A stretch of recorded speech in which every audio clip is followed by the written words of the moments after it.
Hello. First of all, it's a huge pleasure to be back, and it's an honor. And anytime you want to invite me to come back, feel free. I would love to come back. And first, I would like to thank, of course, St. Andrews for the opportunity, and to thank also my family that's here, and they are the big responsibles for everything. So they are actually the people behind this. Last year, we had this amazing chance to present the project here. So for those who are not very aware about what Leader of Light is or what it does, we basically have two technologies that we use to care about energy poverty. So people who doesn't have access to electricity, we go to communities or favelas, slums that they don't have regular access to electricity, or the places that are very far away, isolated, like the Amazon riverine families, and we go there and we take our technologies. One of them, it's a street light.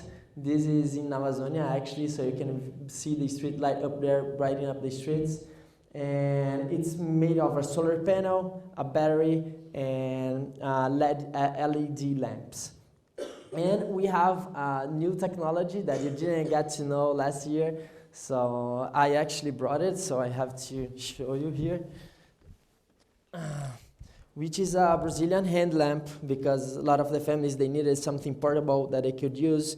So it's the same thing, you just connect the solar panel here to charge it, and you can just turn it on and off here, and you can carry it anywhere. So this is one of our main technologies and that we are working nowadays. We developed last year. And energy poverty in the world is still a very big deal. We still have 1.2 billion people in the world without access to electricity. In Brazil, this number, it's very difficult to calculate it, because a lot of people, they live so far away in places that the government can't reach that we don't know the exact number, but it's approximately 2.7 million people. And the Amazon region in Brazil is the one that suffers the most with it, because the logistics to get there are very difficult. So the first county we chose to act on it, that I presented last year, is called Capiranga, and they have approximately 10,000 inhabitants in this entire community.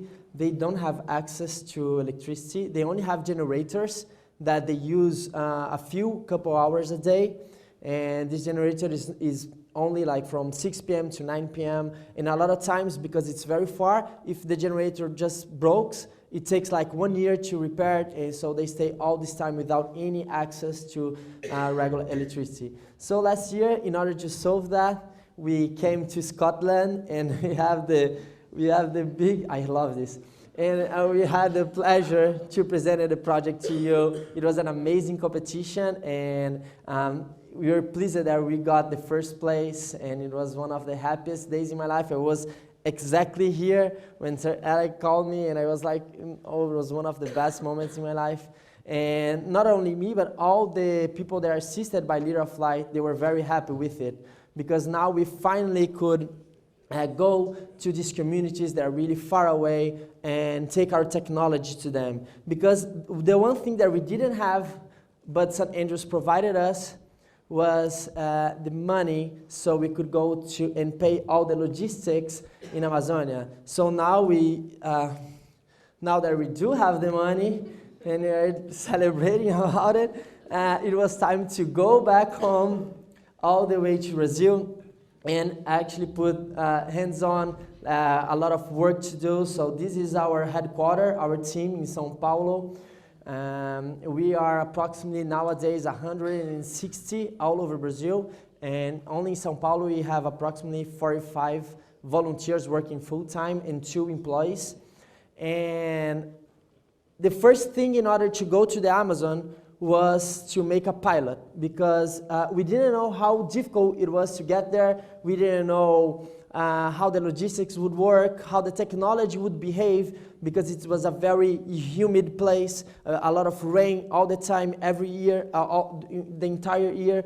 So for us, it was very important for us to first, as we always do, make a pilot. So we went in last September We went to Amazonia because also we can just go in a few times a year because of the river sometimes is too low and the boats cannot go there. So we need to wait for the tide to be really high. So in September last year, we did our first expedition to Amazonia, and this is a boat. This is our boat. We had 30 volunteers. It's a boat just like this one here, and we always slept in the, that's hammocks, the name? Yes. So we were in the hammocks, and the first thing that we did was we went direct to one of the communities of the 7 that we were going to work at. So we went to one, and the people that live in the other communities, they all got their little boats, and they went to this one community that's the bigger one, so we could train them and we could show them how the project worked, so they could get to know the technology. It was the first introduction about our work and how we would do it like next year. So we went there, just a few pictures of the action for you to see. So this, we're getting out of the boat. So this, as you probably remember, is the essence of Leader of Light, is because we don't just go there and give them the technology. We teach them how to do every step. So they learn it because they will be the responsible for all the maintenance that will be needed over the years, and also to be able to replicate this technology to other communities in their area. So they learn it all from the pipes and all the electronic things. And we were there for 4 days, and we installed approximately 20 street lights, so we could see how they would behave during an entire year. And the landscape was something so beautiful, and we could see the technology working when the sunset came for the first time. So we were very anxious to see how they would behave and how they would care about the technology, and it was something so beautiful, the way that they would engage with us and in the community. So this is, I shouldn't have put the stick over there, but there is a bottle there writing up, it's a small girl 5 years ago. And another very interesting thing is, this year, it's one of the families that lived in a far community from this community that we were. They went there by boat, so in the way back, they could for the first time have some lights to guide them when they were going during the night, because it's something that's very dangerous, because they can have wood floating in the water, so it's very dangerous for them. So this is, it's in the last day, they're just preparing to go home. And this is our last and final picture where we got all the volunteers together with all the street lights and all the hand lamps that for them was really important. And all of Sun Angels, all the prize, and this first pilot put it also a lot on the map in Brazil. So a lot of people start talking about Leader of Light. We were already, a lot of people already knew us, but it wasn't in that scale, in that name. So when it was in November last year, we, Leader of Light Brazil, we were invited to go to Ecuador to be part of the Habitat 3, sorry.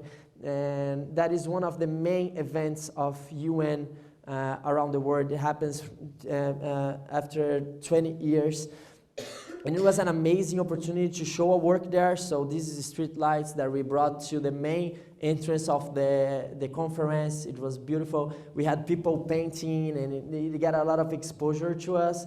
This is specifically that was in the main newspaper of Ecuador about it, because it was the hand lamps. It was very interesting because everyone wanted to buy one and you couldn't sell at all, because we were there like an NGO and we cannot sell this to you, sorry. And everyone, no, please, let's do that. I give you, no, please.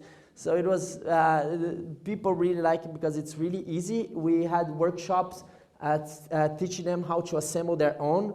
So if, okay, you want to buy, I cannot sell it, but if you go to a workshop, you're going to be able to learn every step, and it's really simple. This one here that you're seeing doesn't even need soldering. So it's very simple to make it, and anyone can do it. And because of all of that, we had a lot of media spontaneous media. So we were in the main newspaper, in the main news in Brazil, and also a lot of partners started helping us with more products, or because one thing that is very important for us in Vitor Flight is to be able to lower our costs. So not only the money is important for us, but also partnerships, like we have a partnership with the solar panel supplier, with the battery supplier, with the PVC supplier. So it makes our product much cheaper, so we can take this technology to more and more people. And so now, after this, we had a lot of learnings after this first pilot test. So one of them was that a lot of, because it was very wet and it was very humid, the Amazon environment, our first model, you probably don't remember, but I can show you later, it was a PVC glove that would hold the battery. But even though we thought it was almost impossible to get water there, in Amazon it does. So when we came back, I actually found spiders inside. We cannot understand how did it happen. So, but also we had some boxes that was airtight. I think that is impossible to get. It's made for that. It's a bit more expensive, but we bought 5 of them and we tested. So it was very interesting because when we went to do the other project, we saw that those 5 that we had this box, they were perfect, and the other ones, they were really damaged. So that is important for us to be able to prepare ourselves for the big one that we were going to do. And the big one was actually just a couple months ago. It was in March, and when the tide is still high. And it was a 10 days expedition. We had 2 boats. We had a BBC documentary filming us during the entire time. We also had the main television channel in Brazil with the main TV show. There is a Sunday night one. They went there and they stayed there for 4 days with us. So we had huge news following us, like an expedition, like doing the documentary. And we have people from all over the world join us, people from France, Vitor Flight France. We had people from Philippines, that Vitor Flight Philippines also went to there. So much better than me just telling you how it was. I think I'd rather show you a video that you can see with your own eyes.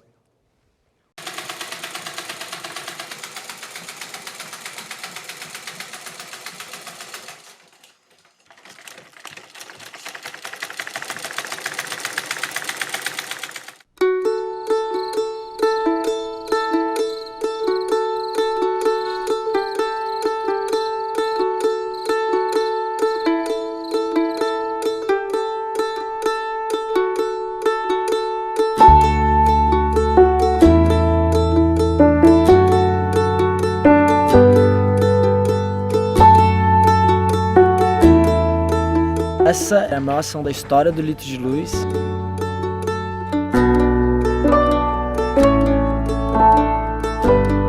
Vai ficar marcado na história da comunidade.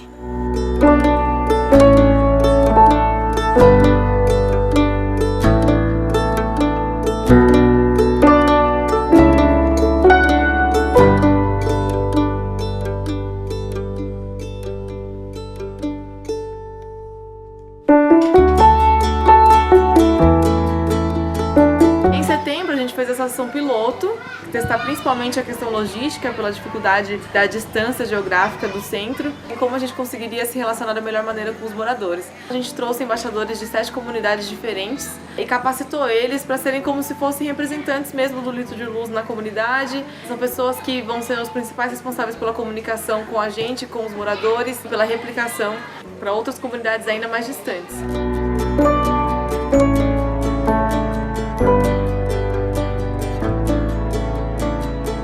O desafio foi mesmo definir qual era a tecnologia e organizar o processo de trazer os materiais para Manaus. Teve outro desafio além da parte logística, que foi a questão de ser um volume muito grande de postes e lampiões para ser feito num curto espaço de tempo. Nós fizemos um pré-trabalho em conjunto com a célula de Manaus, a célula de São Paulo onde nós executamos etapas que são mais críticas no sentido de demora. Essas partes já vieram pré-prontas, onde aqui nós fizemos mais o trabalho de encaixe, de checagem e de conexão. Então nós ganhamos agilidade nesse processo sem perder a nossa essência, que é os próprios moradores trabalhando em conjunto com os voluntários, eles entendendo o processo e construindo o poste e o lampião. Foi um privilégio muito grande poder participar da primeira ação, me senti muito feliz com o que eu aprendi e com as pessoas que eu conheci também. A gente vai vivendo experiências novas, né? Aí é muito bom a gente compartilhar isso. Os próprios embaixadores foram capacitados agora para que eles consigam tirar o módulo, se tiver um problema, e pegar um novo módulo com ferramenta simples. Se eu tiver o material em mão agora, talvez uma ajudinha do manual, né? A gente chega lá, eu já monto.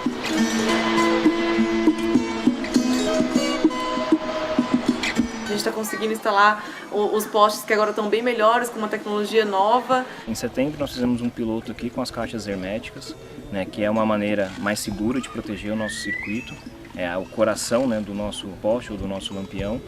Ou seja, realmente a gente vai tornar a solução mais robusta, principalmente na Amazônia, onde é um clima muito úmido e a oxidação ela prejudica o nosso funcionamento do poste.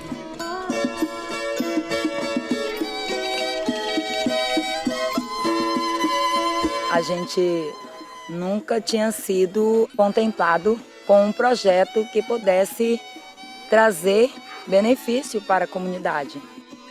Imagina quando não tem energia, só com vela, não tem uma lanterna. É muito difícil de fazer as coisas no escuro, cuidar da janta das crianças, tudo isso, né? A gente está vivendo mais no escuro, né? Pra gente ali na frente carece ser de lanterna, ser de vela, ser de alguma coisa, porque a escuridão é feia. Vai melhorar, né, a partir de hoje, porque por menos nós vamos receber uma luz em casa. A gente aproveita, pega a água do poço, né? Lava roupa, bate roupa. O que pertence à energia a gente vai usando, né? Levo meu lampiãozinho e vamos embora. A gente tem mães aí com criança pequena em casa, né, que necessita dessa luz. Procurar um remédio mais fácil para dar para o seu filho, que às vezes adoece à noite, né?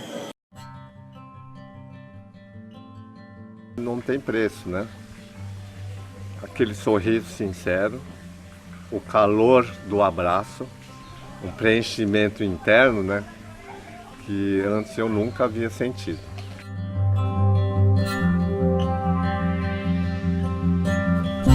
Transformar minimamente a vida dessas pessoas através da alternativa que a gente tem de iluminação, transformar as nossas vidas. Muito incrível ver essa rede que a gente consegue formar de pessoas querendo fazer o bem e o impacto que isso acaba gerando. E todas as pessoas unidas ainda trazem ainda mais confiança para que a gente consiga levar nosso trabalho cada vez ainda mais longe. It's not the light, but it's to prove that young people enlightened and behind the technology can make a difference.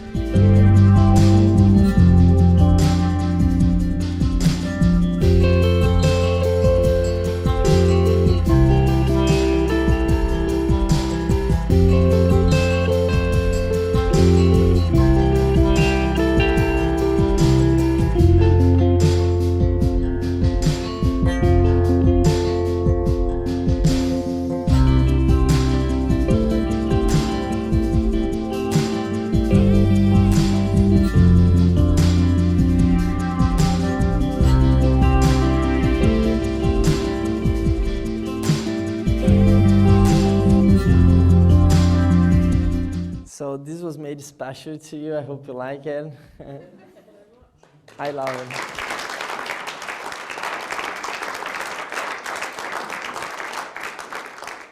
And there was some moments during that trip. That was a 10-day trip. It's 22 hours by boat to get there, and 10 days without any access to electricity, without access to telephones, internet, anything. It's a detox. It's really good. I recommend it. And there was some things that we didn't know how far our social impact would go. just when we went back there and we could talk with the people that we have done the project months before, that they could tell us what happened during this period. And that was some things that were really crying. It was something that would happen all the time during the project. And one of the families, they was telling us that because now they have street lights in the community, it's right on the riverside. Sometimes when they were going by boat, it was very difficult for them to know where the community was. So they would take hours just going really slow so they could have some references and see where the community was. But now with the street lights, almost 2 kilometers away, they can see a light over there, and they know that that's the direction. So we didn't know that would happen. So it was a social impact that was very unexpected and very happy for us to know. Another one, the biggest problem they had was when they were having dinner, when they would eat, their main source of protein of their meal is fish. And the fish has a lot of fish bones. So if they choke with the fish bones, that would take 20 hours by boat for them to go to a hospital, and that could actually be a fatality. So for them, they would spend a lot of money in candles and in flashlights because they needed to be able to have dinner properly, seeing their food. So there was a lot of social impacts that we knew we had in the environment and in the people. We actually got to know new impacts that only in our daily routine with the technology you could actually see. So there are some people in our community that told us that they had been bitten by snakes 2 times.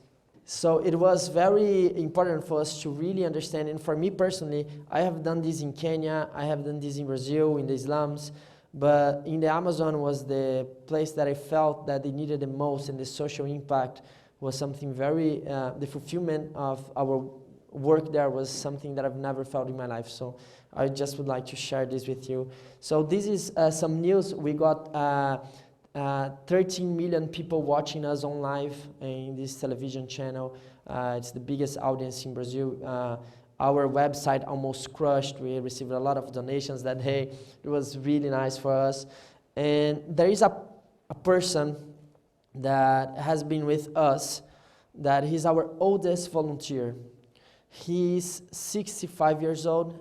His name is Nelson. And he's actually father of one of our volunteers. And he had retired. He was an electronic engineer.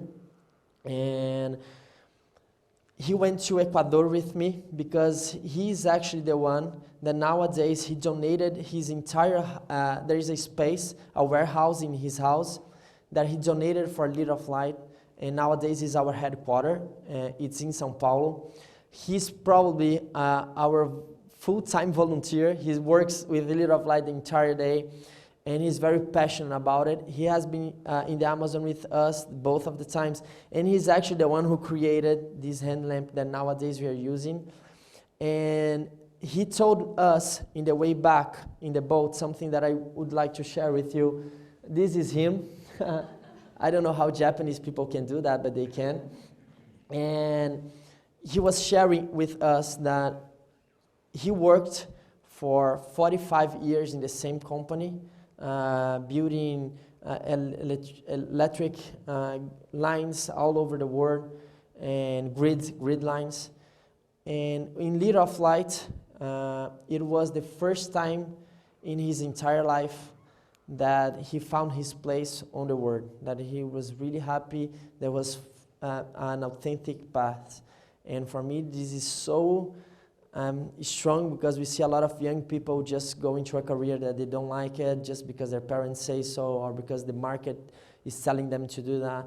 And sometimes we live our entire life unhappy of the work we do, and knowing that we are able now to provide this kind of experiences to all the volunteers and the community, and mostly people like Sir Nelson. It's something that just gives us a lot of energy to just keep spreading and keep doing this work, and I think everyone can learn a little bit of that. So thank you very much for this opportunity again. It was a pleasure, and just know that the money that we received from the prize, it was game-changing. This would never happen without the prize. And I'm honest, not even with the $25,000, that wouldn't have happened. So the prize for us was game-changing. And if you could see this, all the social impact is also thanks to you. Thank you.